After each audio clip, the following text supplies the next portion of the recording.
Hello, thank you. Well, I'm going to be talking for about 20 minutes and explain how I find mind maps useful for collaborative knowledge management. And after that, we'll have a bit of a Q&A session. Right, so collaborative knowledge mapping. I don't know if you recognize this sign. This is a sign that you can find in the New York City subway. And it's interesting because they've been put up by a collective called Efficient Passenger Project, and it's not a collective associated to the subway. It's something that they do it by their own initiative. Basically, what these are signs that they put up in different parts of the subway to help passengers place themselves on the platform. Right? So if you are going to transfer from one line to another line, there are better places along the platform that you can place yourself to connect to the other line when you change, right?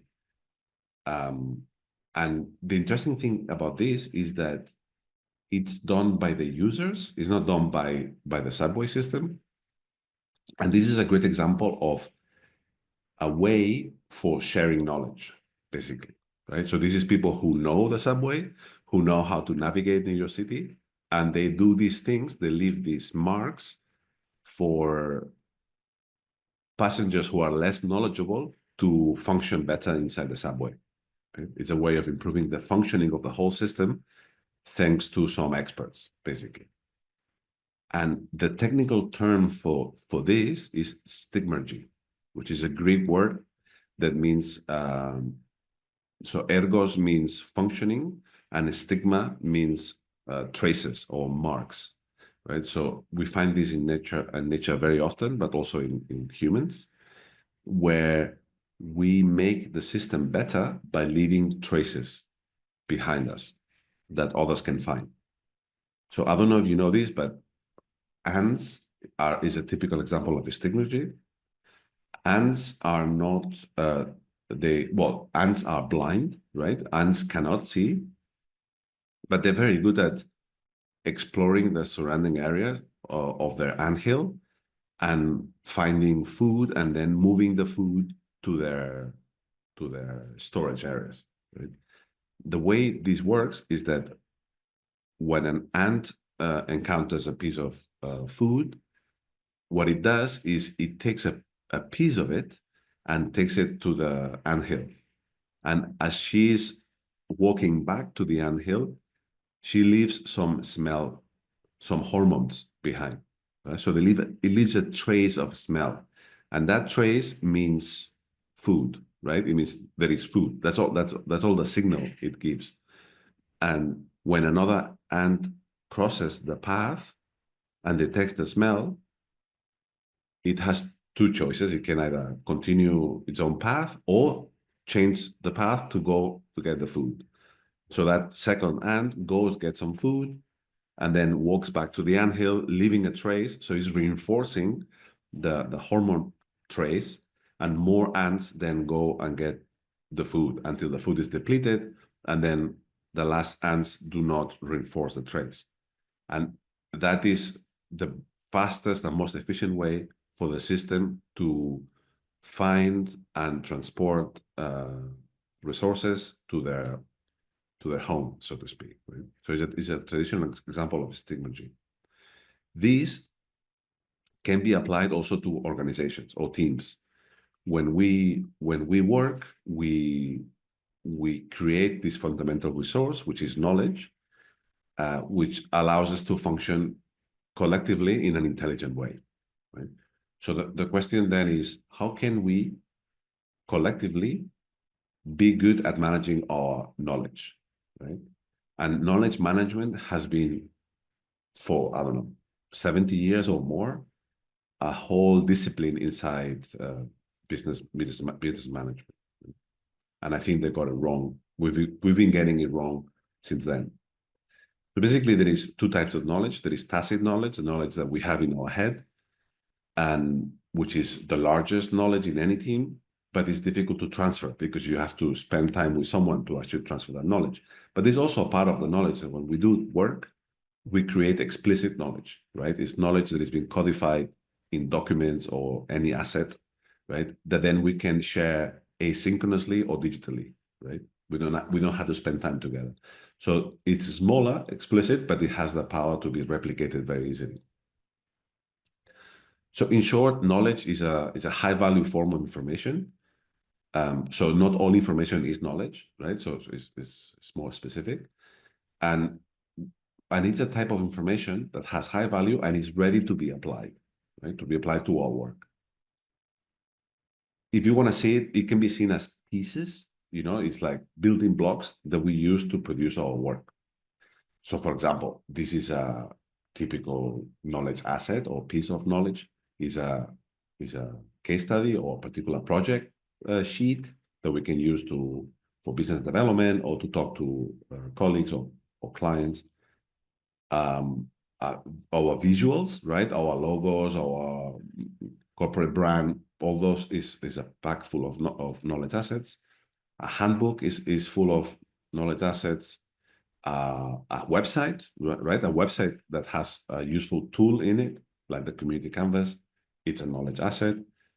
If you're engineering like I am, it's a detail, right? A construction detail, for example, that you can use in different projects. That is a knowledge asset.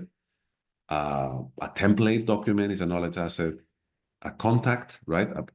The fact that you know that someone knows about something is a piece of knowledge asset as well, right? So we have all that.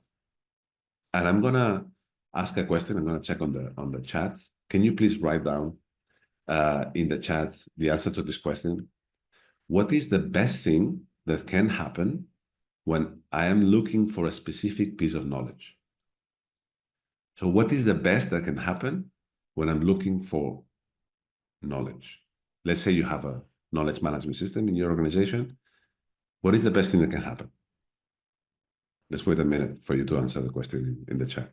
That you get an answer, right? That I find the detail, that you gain knowledge, that you get this piece of knowledge and it's credible. That is a very interesting point, right? That you can trust what you can find. In my experience, the best thing that can happen is that you find something that you did not know existed, right? And that's interesting because traditionally, the way we approach knowledge management is in reality information management. We tend to have a search field, we have tags, we have taxonomies of knowledge, and then say, I'm looking for that technical detail. The best thing is I find it, no? And I can believe it's good, right? That is a credible source, like you were saying. But I think the most powerful thing is to find things that you did not know existed. And that is the most similar thing we have when we talk to an expert. When we ask a question to an expert, the expert will give us the answer, but it would say, oh, by the way, if you're interested in this thing, there is this other thing, right? And that is the tricky part about knowledge, that when you search for knowledge, it's difficult to find things that you did not know existed. Whereas when you navigate knowledge, you encounter things that experts or people behind you or the ants, right?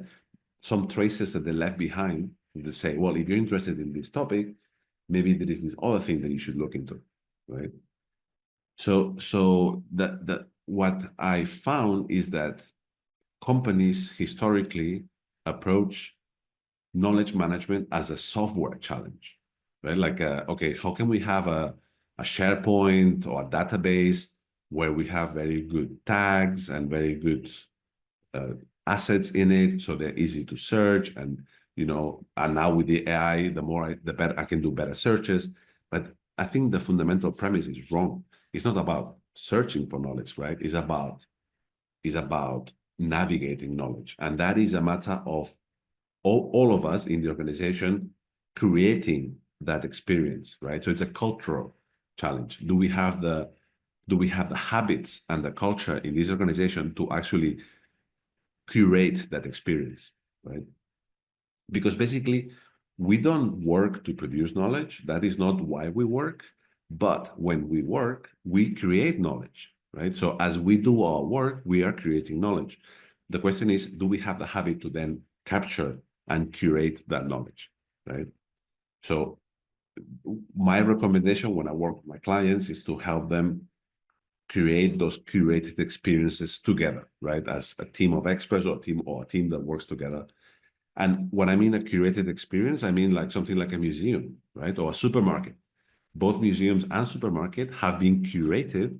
So when you navigate the museum, you have an experience. We can do the same digitally to allow anybody in our organization to navigate our collective knowledge. And here's the big important distinction. The diagram on the left, it's a taxonomy where any concept, any of these boxes fits inside a category, right? Or a folder, if you like.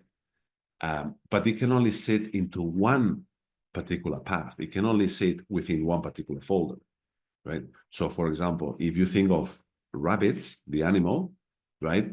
You could in the animal taxonomy, a rabbit, it's a vertebrate, it's a mammal, right? It's a rodent. So it's inside, it's in particular thing. It's not with the reptiles, it's not with the spiders, right? It's in that particular place.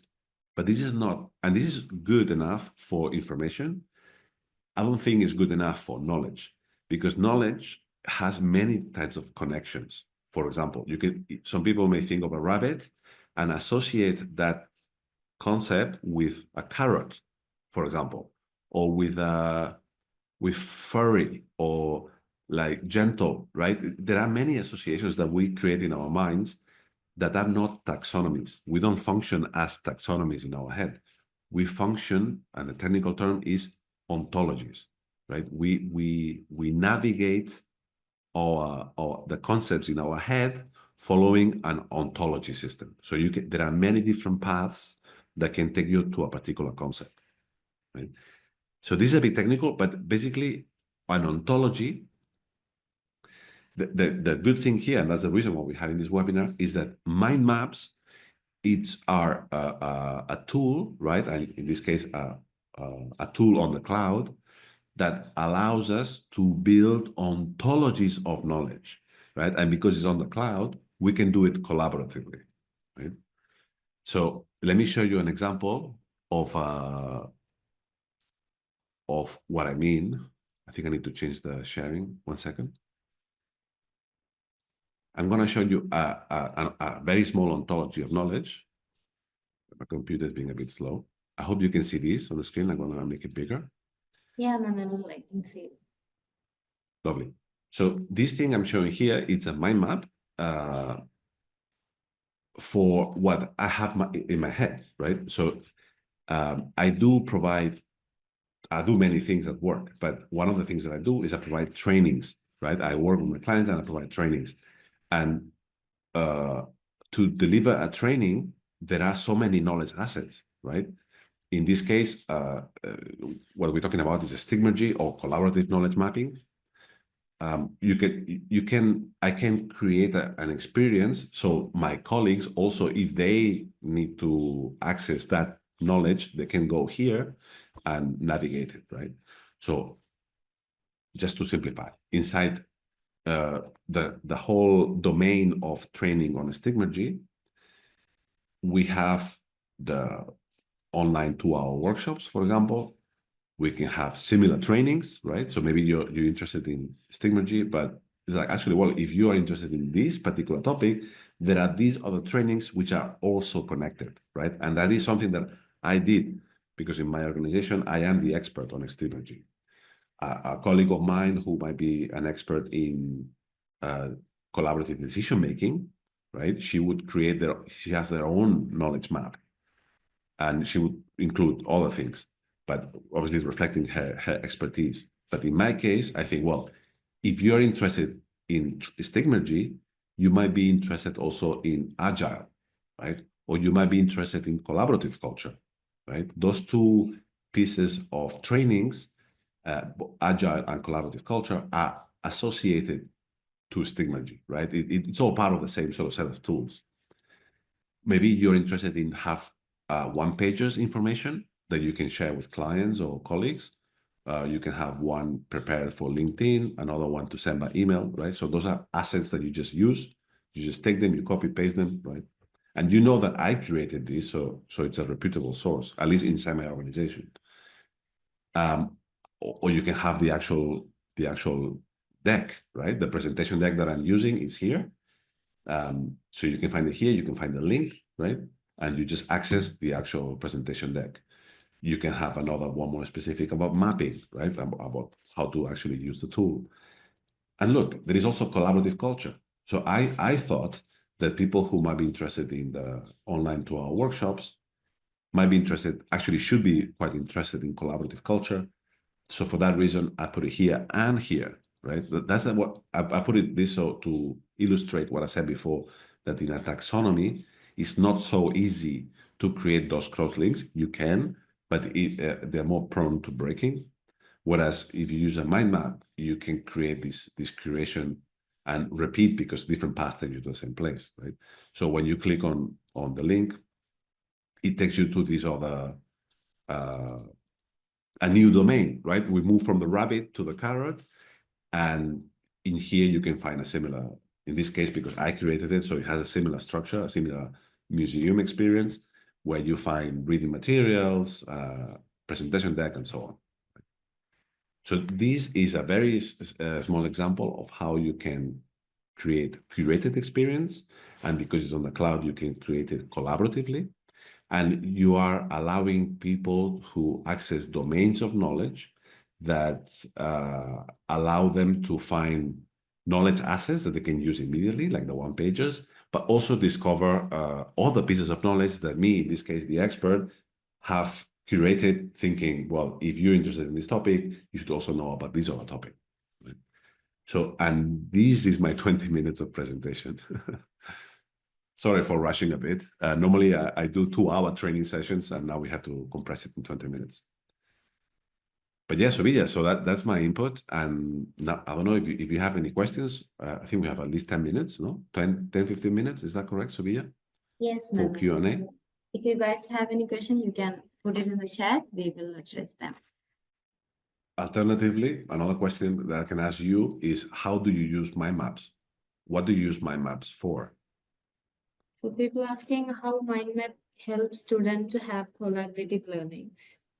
The way I use for collective learning, it's to spend time together. Say you have a group of 5 or 6 people, right? That they're learning about a particular topic. You've been through some lectures and some homework and so on.